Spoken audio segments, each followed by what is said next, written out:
Okay, so today we're going to continue doing arc length. And in this particular case, we have a word problem. I like this word problem due to the fact that I really like this graph. So this is the graph of the equation. You could copy this down as I speak.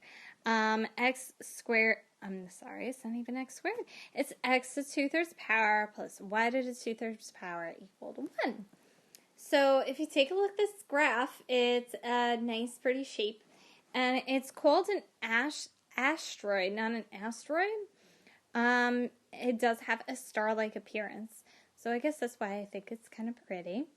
Alright, so I kind of like this word problem because it's a little bit different than other word problems. I get to talk to you about some things to kind of keep in mind when you're working with arc length. One of these things, as you're copying down the problem, I'm just going to keep talking, is that let's say you see a picture or something like this on a school grounds. Okay, so let's say the school play yard, it has hopscotch on the ground and it has like this star-like shape. And let's say a kid is running along this shape. Okay, so you may be asked in a problem to find the distance that the child ran, and it's along this shape. So in order to actually find the distance traveled around a region like this one, okay, would be the same thing as finding the perimeters, finding the length. So you definitely need arc length for something like that. So keep in mind that if you're asked for like the perimeter or length of something, you may need arc length. Now, that you get a little heads up for like future problems that may come up on like the AP exam or maybe in future college classes or something like that. So just want to give you that heads up. The other thing in this, if you read the rest of this problem or you're up to copying it. Okay, hold on one second. Okay, I just wanted to erase that. You should be jotting down, find the length of this asteroid by finding the length of half the first quadrant portion. Okay, and it gives you the equation here. So it's solve for a particular y value on a particular interval and then by multiplying by 8. So why are we doing something like this? Okay, well, if you take a look, we're not using from 0 is less than or equal to x is less than or equal to 1. And the reason for that is because it's non-differentiable when x is equal to 0. Okay, so guys, that's a side point. When you look at the formula for the length of an arc, it is using a derivative, whether it's f prime of x or f prime of y. So that means that it needs to be differentiable for your interval, okay, from a to b. Otherwise, you're not going to be able to evaluate this at all. There are ways around it, and this is one way around it. So if you have something of a corner, a cusp, or a vertical tangent, okay, you can find a piece of it that you can use, and then if it's symmetric, you can multiply with how many there are. Okay, like we're going to do pretty soon. Okay, let me erase this and talk about some others. If you have a vertical tangent, that means that your derivative dy over dx is undefined because you're getting a vertical line. In every vertical line, its slope is one that's undefined. So we do know that horizontal tangents are okay. The slope of that would be 0. So if you have a case of a function where there's a vertical tangent, don't use the formula for the length of the arc to be with dy over dx, but use the one where it's dx over dy because that one, or this one, however you want to write it out, is okay. All right? So a vertical tangent means that dx over dy is 0. Okay? And so that's okay to use.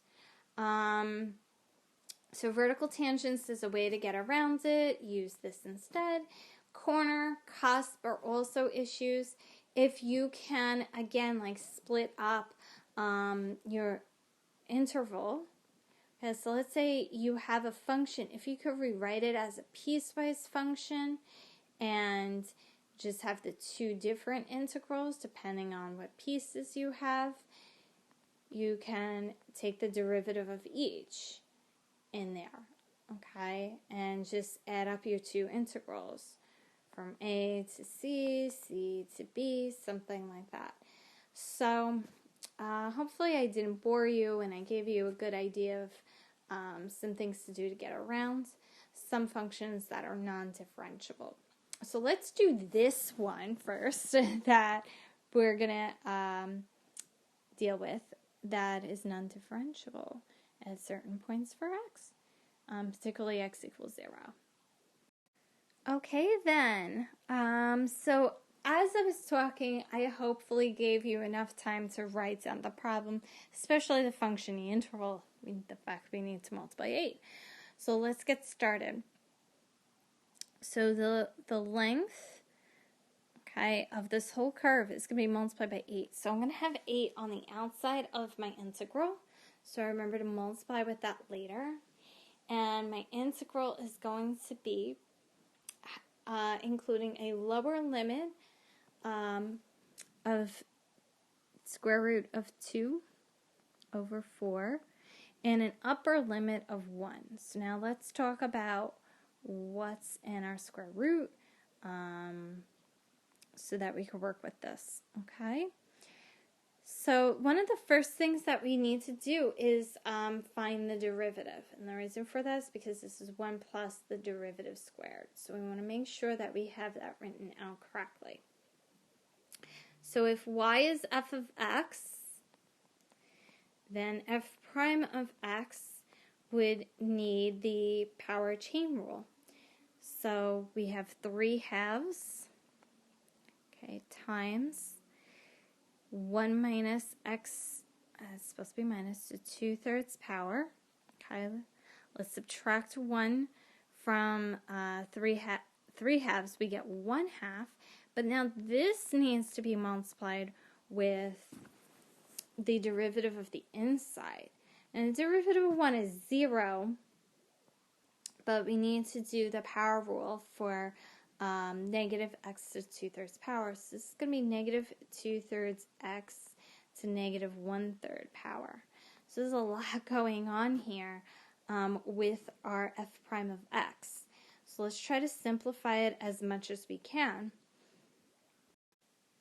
Okay, so as you can see, we have 3 halves times a negative 2/3. That's a negative 1. So it's really, really awesome that that worked out that way. Now, having something to the 1/2 power, we could rewrite as a square root. So this would be our numerator because, okay, that x is to the negative 1/3 power. So I can write a denominator of the cubic root of x. So this is f prime of x, and it may be a little bit longer than usual, but we could definitely work with it. So we're going to put this in here and see what else we can do. Okay, so let me erase a little bit and we can continue to work. Okay, so let's take a look at what else we can do. Since we're squaring our derivative, then it makes sense that we can actually take care of some things here. If we square a negative 1, we get positive 1. So don't worry about that negative that we see in our numerator. Also in our numerator, if we square the square root, we get 1 minus x to 2/3 power. Now, we would also have to square the denominator. So you could write this as the cubic root of x squared, or the cubic root of x, which is being squared. Or you could just write it as x to 2/3 power, okay? Power over root. And that leaves an interesting situation as well. Okay, so one of the things is that I could divide both terms by x to 2/3 power. So that leaves me with saying that L is 8 times our integral, and I'm going to have 1 over x to 2/3 power, or x to negative 2/3 power, minus 1. And look at this right here. I got 1 minus 1. So I could keep going to simplify this. Isn't this like really great and works out well? Don't forget that upper limit of integration is 1. So I end up with the square root, okay, which is really to the 1/2 power, okay, for x to the negative 2/3 power. So along the way, we end up with something that we can actually integrate by hand. So it turns out we didn't need the graphing calculator for this one either. It's always good when that works out. So let's keep working. Okay. So yeah, I'm trying to write an equals. And here we go. So this will be simplify to be x to negative 1/3 power. Okay, along the way, and we can find the inside derivative for that. So let me erase some of this to keep going. Okay, so if we have x to the negative 1/3 power, then so we have 3/2 x to 2/3 power, and we get to substitute 1 and the square root of 2 over 4. So we have length, we have the 8 there. Actually, we can take out the 3/2, multiply it by 8. So let's do that, make our lives a little bit easier, because 2 can go into 8 4 times. So this is really going to be 12. And we get to plug in 1. And we get to plug in the radical 2 over 4. And see what we get. Okay, so we know that it's just going to be 1 over here. 1 to 2/3 power is 1. And then I'm going to do power and then root. Because if I have radical 2 squared, it's 2. And 2 over 4 squared is 2 over 16, which reduces to be 1/8. Now I can take the cubic root of that. That would be 1/2. So if I have 1 minus a half, it's a half. And so half times 12 is 6. So it turned out to be a pretty nice answer. So the length of this is 6 altogether. And that's it. Okay, so we did a word problem. We talked about its distance. We went around the fact that there's a non-differentiability when x is equal to 0. So I wish you luck on the practice. Let me know if you have any questions. Again, good luck.